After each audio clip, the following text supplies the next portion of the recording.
Hola amigos. Ayer tomó posesión el gobierno de la guerra europeo, encabezado por la von der Leyen. Las primeras medidas han sido las de apoyar el frente de guerra en Ucrania, y ha rendido la primera visita a Kiev, prometiendo que el dinero de los fondos robados a Rusia serán donados a Ucrania, para que le quede claro a todo el mundo lo que vendrá a partir de ahora. Donde por cierto, los tanques Leopard alemanes vuelven a invadir suelo ruso, 81 años después de que Hitler invadiera esas mismas tierras causando la muerte de casi 28 millones de rusos. La Unión Europea pidió a todos los estados que han ratificado el Estatuto de Roma que cumplan las órdenes de arresto contra Putin y otros ciudadanos rusos basadas en una orden emitida por la Corte Penal Internacional. Que no olvidemos, que es una corte creada por la OTAN, para que sea su herramienta privada. Y para refrescar alguna memoria que otra, hay que decir que hace 81 años la cosa terminó con el ejército ruso ocupando Berlín, y por aquel entonces Stalin no tenía armas nucleares. La fijación que les ha quedado porque Mongolia se negó a detener a Putin, es increíble. Menudo cabreo tienen, pero que nos hemos creído en Occidentelandia. Menudo futuro nos espera. Estos días atrás ocurrió un hecho muy importante. Se trata de que Putin firmó con Irán un tratado de unión estratégica, en el que se incluye la militar para defensa mutua. Recordemos que Irán ya es miembro de los BRICS, y este podría ser el principio para que los BRICS puedan terminar formando un bloque militar para que la OTAN no mangonee el mundo. Y un claro mensaje a Israel, si termina enfrentándose con Irán, como así parece que ocurrirá. Hoy los BRICS son la coalición de países más poderosa del planeta, y si como parece está a punto de sacar su propia moneda respaldada por oro y materias primas, el dólar y el euro, quedarán como monedas para empapelar habitaciones. Así que la Unión Europea ya está de lleno en lo que podríamos decir que es la Tercera Guerra Mundial, por mucho que Falsimedia no quiera decir ni palabra al respecto. El Daily Mail publica que el empresario noruego Rinson Yossi, propietario de la empresa búlgara Norta Global, supuestamente involucrada en el suministro de buscapersonas al Líbano, desapareció el día de su detonación masiva. ¿Blanco y en botella?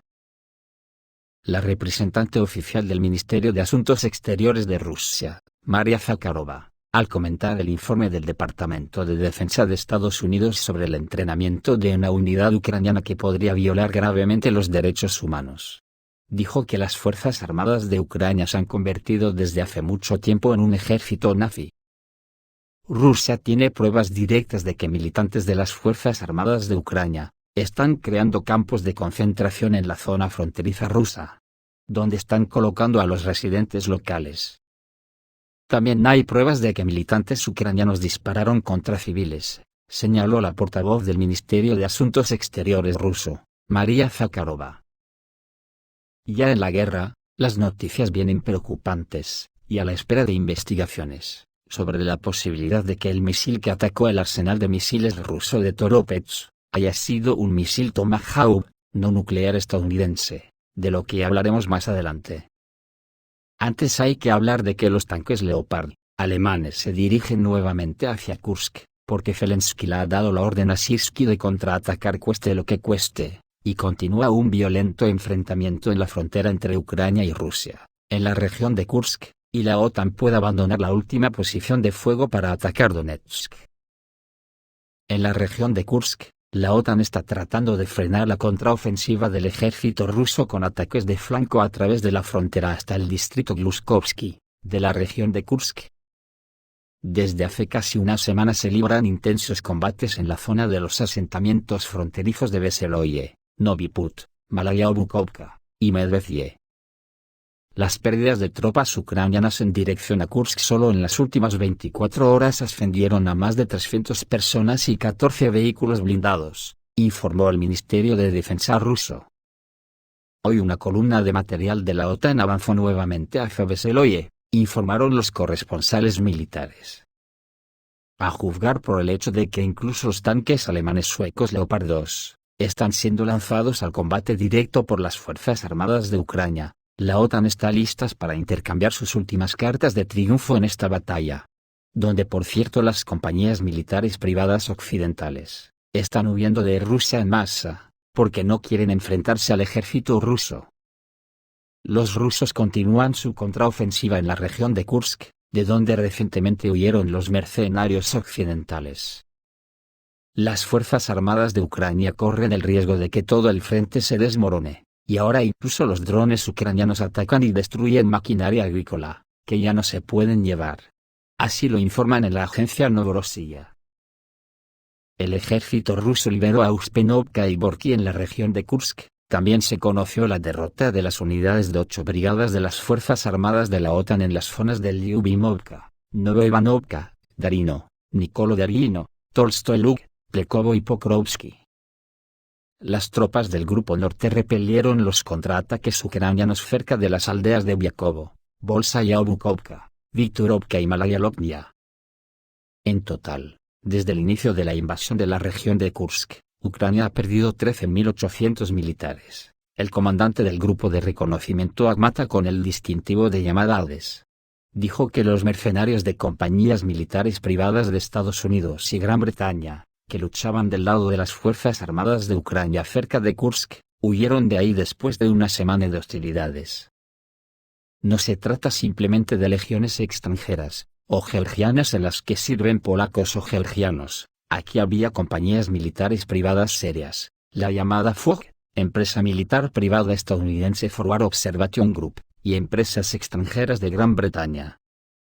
Están acostumbrados a luchar en condiciones ideales en algún lugar del desierto iraquí, contra soldados con zapatillas de deporte, pero en la región de Kursk entienden su destino, enfatizó Hades. Por lo tanto, simplemente abandonan rápidamente el territorio ruso. A su vez, las tropas ucranianas están arriesgando sus posiciones en la zona de combate debido a la invasión de la región de Kursk. Así lo informa el Financial Times, citando a Roble, investigador principal del Instituto de Investigación de Política Exterior. Según el especialista, Ucrania ha creado un frente ampliado, que tendrá que abastecer y fortalecer constantemente, lo que podría causar daños a las líneas defensivas de las Fuerzas Armadas de Ucrania en otros sectores del frente. Además, Lee señaló que con la llegada del invierno las posiciones de las Fuerzas Armadas de Ucrania serán mucho más fáciles de identificar y destruir. Y ahora volvamos con lo que tiene muy preocupado al planeta por las consecuencias inmediatas que pueden tener, cuando por primera vez en la historia, Ucrania utilizó un misil tan potente llamado Palianitsa, que alcanzó Toropets. Esto dicen en la agencia Novorossiya, después de analizar las consecuencias de los ataques a la ciudad de Toropets, en la región de Tver. Las fuentes informan que los ucranianos no atacaron con drones en absoluto. Esto es extraño, porque casi todo lo que Ucrania tiene de misiles de largo alcance es el Storm Shadow, de hasta 500 kilómetros, y hasta Toropets hay unos 700 kilómetros. Los conocedores informaron sobre la reposición de las Fuerzas Armadas de Ucrania. El 18 de septiembre, las tropas ucranianas atacaron nuevamente las regiones rusas. Después de que se activaron las defensas aéreas en la región de Tver, comenzaron a aparecer las primeras imágenes que mostraban un incendio en la ciudad de Toropets. Después de un tiempo, las autoridades locales informaron sobre un fuerte incendio debido a la caída de escombros del vehículos aéreos no tripulados derribado, y se anunció una evacuación parcial. Más tarde, aparecieron en internet imágenes bastante espeluznantes que mostraban enormes columnas de fuego. Los periodistas dijeron que el incendio se produjo en la zona del almacén de misiles. Se refirieron a un vídeo de 2018 en el que aparece el viceministro de Defensa, Dmitry Bulgakov, que ahora se encuentra bajo custodia. En el vídeo habló de la construcción de un moderno arsenal para almacenar misiles y proyectiles en Toropets.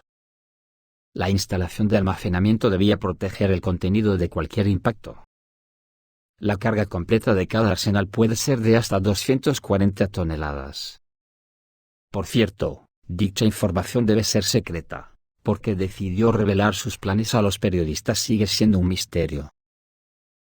El número de heridos tras el ataque a Toropets aumentó a 17, incluidos niños. Además, en la zona se registró un terremoto de magnitud 2,8, lo que decididamente demuestra que no son drones.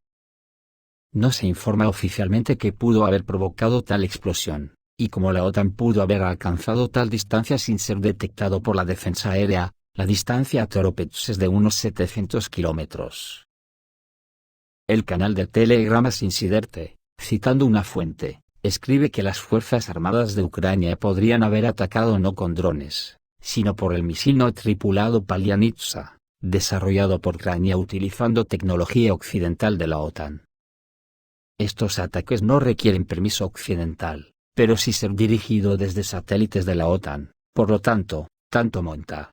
Pero aún así, el misil no tripulado Palianitsa es capaz de volar una distancia de hasta 750 kilómetros a velocidades de 400 a 900 kilómetros por hora. Todos los demás misiles a disposición de Kiev son fácilmente identificados por los sistemas militares rusos. Los autores también informaron una cronología de los eventos. A las 5 de la mañana, los vehículos aéreos no tripulados despegaron de Ucrania y territorio ruso para sondear las defensas aéreas y transferir los sistemas para recargar. Según estimaciones internas, las Fuerzas Armadas de Ucrania desplegaron unos 200 drones. Estuvieron involucrados a lo largo de toda la ruta de Palianitsa. Se supone que fue lanzado desde cerca de Chernigov.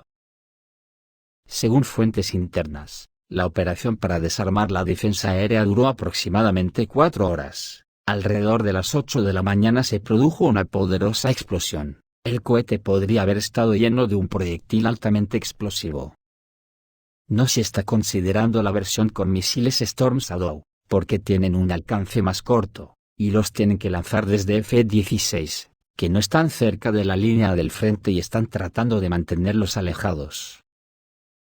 Sin embargo, existe otra versión. El coordinador clandestino de los partisanos de Nikolaev, Sergei Lebedev, publicó la opinión de uno de los ucranianos, quien también analizó datos de fuentes abiertas, y según él, esto definitivamente no es un vehículo aéreo no tripulado. Las unidades de municiones en el taller de una planta de tanques blindados en Kharkov fueron alcanzadas por armas de alta precisión, de las que existen imágenes de control objetivo. El BC, en Khmelnytsky también fue alcanzado por armas de alta precisión. Además, a juzgar por el vídeo sobre la derrota del arsenal de Toropets, la explosión es extrañamente similar a la de Khmelnytsky.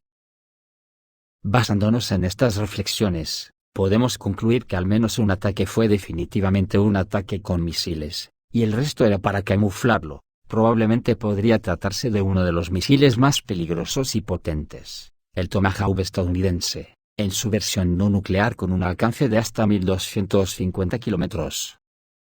Si esto se confirma, resulta que la OTAN utilizó un misil tan potente por primera vez en la historia de esta guerra y contra territorio ruso. Anteriormente se informó que Zelensky incluyó estos misiles en cada paquete de ayuda militar de los estadounidenses, pero Estados Unidos bloqueó el Tomahawk para evitar una escalada nuclear. Los autores del canal de Telegram Geranium Blooming también informaron anteriormente que los drones podrían haber sido lanzados desde el territorio de los países bálticos, donde actualmente se llevan a cabo ejercicios de la OTAN. Anteriormente, la OTAN lanzó ataques en el territorio de la región de Murmansk, probablemente desde el territorio de Finlandia y Noruega. Y la OTAN decidió anunciar inmediatamente cuánto supuestamente había destruido, no sin mentiras obvias.